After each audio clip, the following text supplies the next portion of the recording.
আলহামদুলিল্লাহি ওয়া কাফা ওয়া সালামুন আলা ইবাদিহিল্লাযীনা ইসতাফা আম্মা বাদ ফাআউযু বিল্লাহি মিনাশ শাইতানির রাজিম বিসমিল্লাহির রহমানির রহিম ইয়া আইয়ুহাল্লাযীনা আমানু কুতিবা আলাইকুমুস সিয়ামু কামা কুতিবা আলাল্লাযীনা মিন ক্বাবলিকুম লাআল্লাকুম তাত্তাকুন ক্বালা আন-নাবিয়্যু সাল্লাল্লাহু আলাইহি ওয়াসাল্লাম বুনিয়াল ইসলাম আলা খামসিন শাহাদাতি আন লা ইলাহা ইল্লাল্লাহু ওয়া আন্না মুহাম্মাদুর রাসূলুল্লাহি ওয়া ইকামিস সালাতি ওয়া ইতাইজ যাকাতি ওয়াল হজ্জ ওয়া সাওমি রমাদান।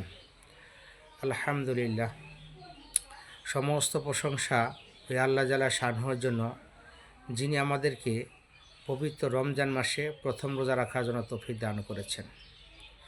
এটা আল্লাহ তাআলার তরফ থেকে আমাদের মতো গুনাহগার বান্দার জন্য বহুত বড় একটা নিয়ামত। আল্লাহ জাল্লা শানহু আম্মা নাওয়ালহু যাকে দয়া করে, মায়া করে, মেহেরবানি করে, তাকে নেক আমল করার তৌফিক দান করে। যাকে দয়া করে, মায়া করে, মেহেরবানি করে, তাকে বদ আমল থেকে বাঁচায়। তো আমাদের মতো গুনাহগার বান্দাদেরকে দিয়ে আল্লাহ তাআলা পবিত্র রমজান মাসে রোজা রাখার তৌফিক দান করেছেন, রোজা রাখাইলেন। এটা কিয়ামত পর্যন্ত যদি আল্লাহর কুদরতি পদতলে সেজদায় পড়িয়া থাকি, আল্লাহ তাআলার নিয়ামতের শেষ হবে না। তো আজকে কিছু রোজার মাসটা নিয়ে আলোচনা করব। তার মধ্য থেকে একটা মাস হচ্ছে ইফতার নিয়ে আলোচনা করব। ইফতার এটা খুব একটা গুরুত্বপূর্ণ জিনিস, খুব গুরুত্বপূর্ণ জিনিস। হাদিসে পাকের মধ্যে আল্লাহ রসুল ফরমান যে ব্যক্তি 3 ব্যক্তির দোয়া আল্লাহ তাআলা সরাসরি কবুল করেন, তার মধ্যে থেকে এক ব্যক্তি হচ্ছে ইফতারের সময় যে ব্যক্তি আল্লাহর কাছে দোয়া করেন, এর দোয়া আল্লাহ তাআলা কবুল করেন। এছাড়াও হাদিসের মধ্যে, বহু হাদিসের মধ্যে আসছে যে ইফতারের সময়, প্রতিদিন ইফতারের সময় আল্লাহ 10 লক্ষ জাহান্নাম প্রাপ্ত ব্যক্তিদেরকে নাজাত দান করেন। এবং রোজা শেষ হয়ে গেলে সবার শেষের দিন পুরা মাসে যত ব্যক্তিদেরকে আল্লাহ তাআলা নাজাত দান করেছেন, ওই শেষের দিন তত পরিমাণ ব্যক্তিকে আল্লাহ তাআলা নাজাত দান করেন। তো ইফতার খুব গুরুত্বপূর্ণ একটা সময়। এখন এই ইফতার আমরা কিভাবে করব? ইফতার কি দিয়ে আমরা ইফতার করব?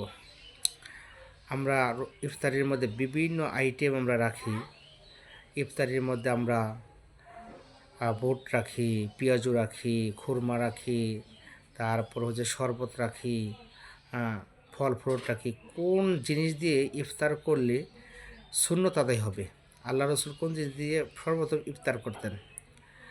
তো হাদিসে পাওয়া যায় আল্লাহ রসুল খুরমা দিয়ে ইফতার শুরু করতেন।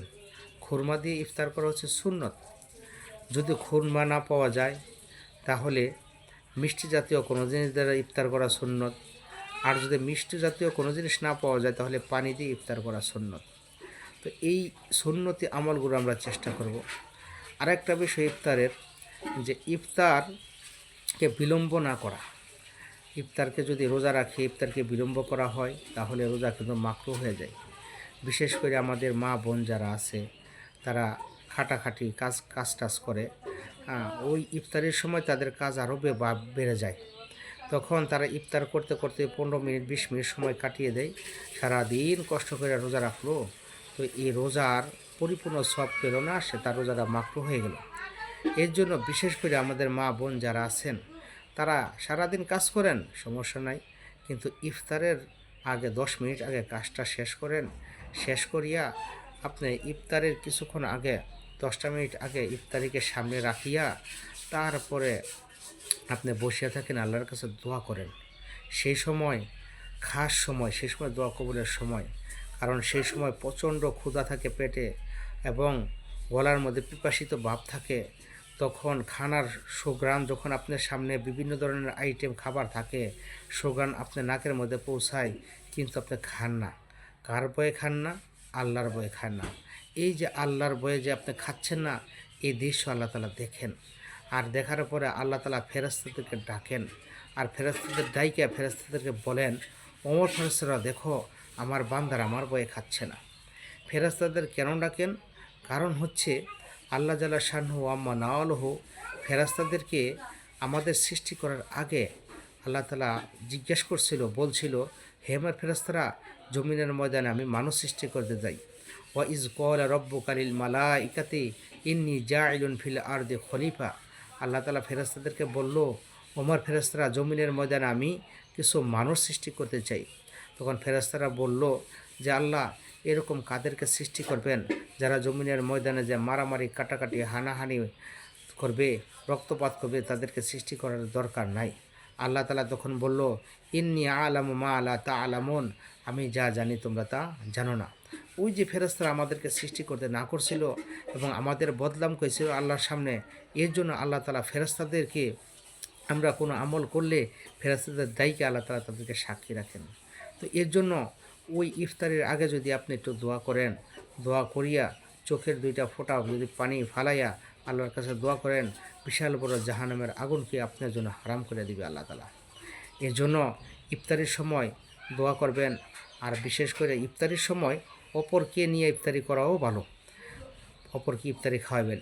হাদিসে পাকের মধ্যে আসছে যে যে ব্যক্তি কোনো রোজাদার ব্যক্তিকে ইফতার খাওয়াইবে, ইফতার করাইবে, তো আল্লাহ জাল্লা শানহু ওই ব্যক্তির সওয়াব এরকমভাবে দিবেন, সে ইফতার খাওয়াইয়া যে সওয়াব পাইবে, রোজা রাখছে সে যে সওয়াব, রোজা রাখে যে যে সওয়াব পাইছে, ইফতার খাওয়াইয়া সে সেই পরিমাণ সওয়াব পাইবে। এখন আপনি প্রশ্ন করতে পারেন, তাহলে আমরা মানুষ কোথা থেকে পাবো? ইফতার খাওয়াইব মানুষ কোথা থেকে পাবো? যদি আপনি মানুষ নাই পান, তাহলে কমপক্ষে এটা তো করতে পারবেন, আপনার ফ্যামিলির মধ্যে 4 জন লোক আছে, আপনি আছেন, আপনার মা আছে, আপনার আব্বা আছে, আপনার ওয়াইফ আছে, 4 জন ব্যক্তি নিয়ে ইফতার করতে বসছেন। এখন মুয়াজ্জিন আযান দিছে, আপনি খুরমাটা নিয়ে আপনার আব্বার মুখে উঠাই দিলেন, আব্বা তুমি খাও, তুমি সর্বপ্রথম ইফতারিটা খাও। এই যে আপনার আব্বার মুখের মধ্যে সর্বপ্রথম ইফতারি উঠাই দিলেন, এই উঠাই দেওয়ার কারণে আপনি আপনার আব্বাকে ইফতারি খাওয়াইলেন। এই যে ইফতারি আপনি আপনার আব্বাকে ইফতারি যে খাওয়াইলেন, এর জন্য আপনি ইফতারি খানেওয়ালার সব, খাওয়ানোওয়ালার সব পেয়ে যাবেন। আপনার বাবা রোজা রাখা যে সব পাইছে সে সব আপনি পেয়ে যাবেন। আর আরেকটা সব আছে, আপনি সদকার সব তো পাবেনই পাবেন। এর জন্য আমরা ইফতার আমরা বিশেষভাবে আমরা খেজুর দ্বারা করার জন্য চেষ্টা করব। খেজুর না পাইলে আমরা পানি দ্বারা করব, পানি না পাইলে মিষ্টি জাতীয় জিনিস দ্বারা করব। এই জিনিস দ্বারা ইফতার আমরা করার জন্য চেষ্টা আমরা করব। তো এই ইফতার আমরা ঠিকমতো করব এবং ইফতারের সময় আমরা দোয়া বেশি বেশি আল্লাহর কাছে দোয়া করব। তো আল্লাহ তাআলা আমাদের এই সমস্ত কথার প্রতি আমল করার তৌফিক দান করুক, বন্যওয়ালা সুন্নওয়ালা সকলকে আমল করার তৌফিক দান করুক এবং আল্লাহ জাল্লা শানহু আমাদের সকলকে সবগুলো রোজাগুলোকে সহিষ্ণুভাবে রাখার তৌফিক দান করুক। আল্লাহ তাআলা আমাদেরকে জান্নাতুল ফেরদাউস দান করুক।